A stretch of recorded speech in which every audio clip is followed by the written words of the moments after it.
కేసీఆర్ గారు ఇక రిటైర్మెంట్ తీసుకున్నట్టే. ఎందుకంటే అది నిల్వ ఉన్న ధనాన్ని తో ఉన్న రాష్ట్రాన్ని సపరేట్ అయినప్పుడు మనకుంటే, తెలంగాణ రాష్ట్రం ఉంటే ఇవాళ లక్ష 7 లక్షల కోట్ల అప్పు చేసి పోయి ఫామ్ హౌస్ లో పడుకున్నాడు. బయటికి వస్తే మాలాంటి నిరుద్యోగులు విద్యార్థులు తన్నరా భయానికి లోపల పడుకున్నాడు. బయటికి వస్తే మా సీఎం గారు, మా మంత్రివర్గం, మా ఎమ్మెల్యేలు కూడా అడగరా ఏం చేసిర్రు?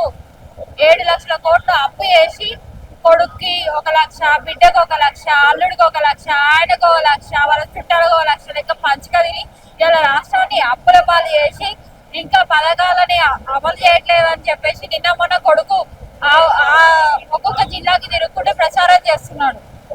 అసలు ఏ మొహం పెట్టుకొని వీళ్ళు బయటకు వస్తున్నారో మాకైతే అర్థం కావట్లేదు.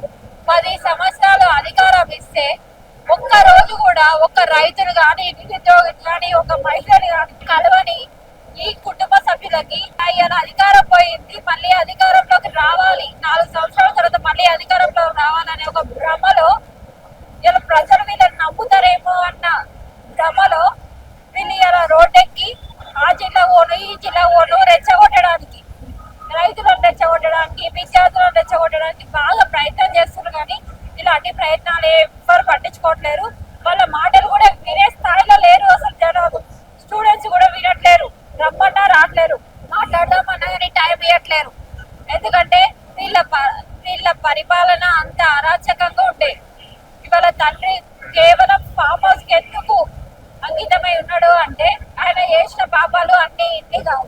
ఇలా కొడుకుని సీఎం చేయాలని కలగన్నాడు, అక్కడ అల్లుడేమో ఆయన సీఎం కావాలని కలగంటాడు, కొడుకోమో ఈయన సీఎం కావాలని కలగంటాడు. వీళ్ళిద్దరు గొడవ మధ్యలో అయ్య మాత్రం ఫామ్ హౌస్ లోనే ఉంటుండు, ఫామ్ హౌస్ కే అంకితం. ఇక వచ్చినా గానీ మేమందరం ఉంటాం కదా ఇక్కడ, రైతులము, విద్యార్థులము, మాకు చేసిన నష్టము, రాష్ట్రాన్ని అప్పుల కుప్పులో ఎట్లా నొకేసిండో ఈ అన్నిటిని పట్టుకొని కంపల్సరీగా దెబ్బలు తింటాడు బయటకు వచ్చి మాట్లాడితే అనే ఉద్దేశంతో ఆయన ఫామ్ హౌస్ కి అంకితమై ఉన్నాడు. సంవత్సరాల పరిపాలనలో కేసీఆర్ గవర్నమెంట్ ఏం చేయకుండా కేవలం ప్రగతి భవన్ కి కచ్చలేసుకొని లోపల పడుకొని కాలయాపన చేస్తున్నారు. Subscribe us and press the bell icon for more interesting updates.